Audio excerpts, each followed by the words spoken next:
Bienvenue à tous. En 1932, l'Allemagne traverse une crise sans précédent. Le chômage massif, les pénuries et les humiliations liées au traité de Versailles poussent de nombreux citoyens à chercher un leader capable de redresser le pays. Adolf Hitler, chef du parti nazi, décide de se présenter à l'élection présidentielle face à Paul von Hindenburg. Joseph Goebbels, son maître en propagande, propose alors une stratégie inédite et spectaculaire, mener une campagne électorale depuis les airs, une première en Europe. Pour frapper l'imaginaire des masses, le ministre de la propagande nazi décide d'utiliser un avion, un moyen de transport encore peu courant à l'époque, pour permettre à Hitler de couvrir toute l'Allemagne en un temps record. Le slogan choisi, Der Führer über Deutschland, le Führer au-dessus de l'Allemagne, vise à montrer qu'Hitler surplombe non seulement le pays physiquement, mais aussi moralement et politiquement. Entre février et avril 1932, Hitler visite près de 100 villes allemandes, un véritable périple aérien inédit dans l'histoire politique du continent. Cette stratégie permet à Hitler de tenir plusieurs meetings dans une seule journée, renforçant l'idée d'un homme infatigable et omniprésent, en contraste avec son rival âgé, von Hindenburg, bien que maréchal. Aucune des réunions programmées n'est annulée, même lorsque les conditions météorologiques sont défavorables. Le pilote Hans Bauer, recruté pour l'occasion, fait preuve d'un sang-froid et d'une habileté remarquables, permettant à Hitler de voyager en toute sécurité dans des conditions parfois périlleuses. Lors d'une tempête particulièrement violente, Bauer parvient à poser l'avion sans encombre, un exploit qui impressionne profondément Hitler et ses partisans. La campagne aérienne ne se limite pas à impressionner les foules lors des meetings. Les vols eux-mêmes sont filmés, une première pour une campagne politique, et les images sont projetées dans les cinémas à travers toute l'Allemagne. Ces vidéos montrent Hitler descendant de l'avion ou haranguant des foules immenses, renforçant son image de leader moderne et charismatique.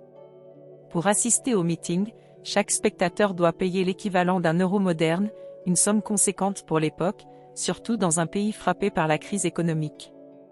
Pourtant, cela ne rebute pas les masses, qui se pressent pour voir cet homme présenté comme le sauveur de l'Allemagne. Cette campagne spectaculaire a un coût. Louer des avions de la Lufthansa, payer le carburant, organiser les événements dans chaque ville, mobiliser des équipes logistiques et financer les gigantesques affiches publicitaires demandent des moyens colossaux. Les soutiens des industriels et des élites économiques. De grands industriels allemands, tels que Fritz Thyssen et Gustav Krupp, voient en Hitler un rempart contre le communisme. Ces soutiens financiers permettent de couvrir les frais exorbitants de la campagne. Les collectes populaires et cotisations des membres. Le parti nazi dispose également d'un vaste réseau d'adhérents. Les collectes lors des rassemblements et les cotisations régulières permettent de compléter les fonds nécessaires. Goebbels, en maître de la propagande, encourage les partisans à investir dans l'avenir de l'Allemagne. Hans Bauer, ancien aviateur de guerre et pilote chevronné de la Lufthansa, devient un personnage clé de cette campagne.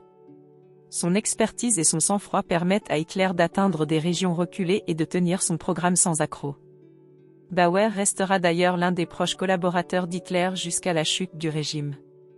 Chaque atterrissage d'Hitler dans une ville devient un événement. Les foules, parfois massives, se rassemblent pour voir cet homme qui descend littéralement du ciel. Cette campagne contribue également à populariser l'aviation civile. Beaucoup d'Allemands, jusque-là méfiants envers les avions, commencent à percevoir ce moyen de transport comme sûr et moderne. Le ministre de la propagande nazie exploite à fond les médias disponibles, presse, affiches, cinéma pour maximiser l'impact de cette campagne.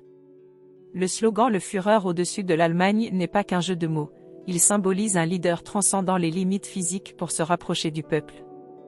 Malgré cette démonstration de force, Hitler perd l'élection face à von Hindenburg, mais de peu. Toutefois, cette défaite est une victoire symbolique. Hitler et le parti nazi gagnent une visibilité sans précédent et renforcent leur image de modernité et de puissance. Quelques mois plus tard, en janvier 1933, Hitler sera d'ailleurs nommé chancelier, propulsé par cette campagne qui a marqué les esprits. La campagne aérienne de 1932, visionnaire et ambitieuse, montre donc comment Hitler et son ministre de l'Information ont su exploiter les technologies modernes pour manipuler l'opinion publique et redéfinir les codes de la propagande politique. Cette première européenne reste un jalon marquant dans l'histoire des campagnes électorales. Après l'accession d'Hitler au pouvoir en 1933, Hans Bauer est officiellement nommé pilote personnel et commandant de la flotte aérienne du chancelier. À ce poste, il est chargé d'organiser tous les déplacements aériens du Führer, que ce soit pour des visites d'État, des inspections militaires ou des rassemblements propagandistes. Son rôle dépasse celui d'un simple pilote, il devient un confident d'Hitler, bien qu'il ne participe pas aux décisions politiques ou militaires. Selon des témoignages, il était l'un des rares à pouvoir plaisanter ou discuter de manière informelle avec le Führer, qui voyait en lui un professionnel fiable et un homme simple, exempt de calculs politiques. Durant la guerre, Hans Bauer continue de servir comme pilote d'Hitler et est responsable de l'entretien des avions personnels du Führer, notamment le célèbre Focke-Wulf FW-200 Condor. Il est souvent présent lors des déplacements militaires, transportant Hitler et ses généraux vers leurs quartiers généraux ou les zones de combat. En avril 1945, alors que le Troisième Reich s'effondre, Bauer accompagne Hitler dans le bunker de la chancellerie à Berlin. Jusqu'au bout, il reste fidèle, offrant même d'organiser une évasion aérienne pour le Führer. Cependant, Hitler rejette cette idée, affirmant qu'il ne quittera pas Berlin. Le 30 avril 1945, après le suicide d'Hitler, Bauer est capturé par les troupes soviétiques dans les ruines de Berlin. Gravement blessé à la jambe lors des combats, il est emmené en Union soviétique où il subit près de 10 années d'emprisonnement. Libéré en 1955 après la mort de Staline, il retourne en Allemagne de l'Ouest, où il publie ses mémoires. Merci d'avoir suivi cette analyse. Si ce récit vous a plu, pensez à liker cette vidéo et surtout à vous abonner pour découvrir encore plus d'histoires captivantes.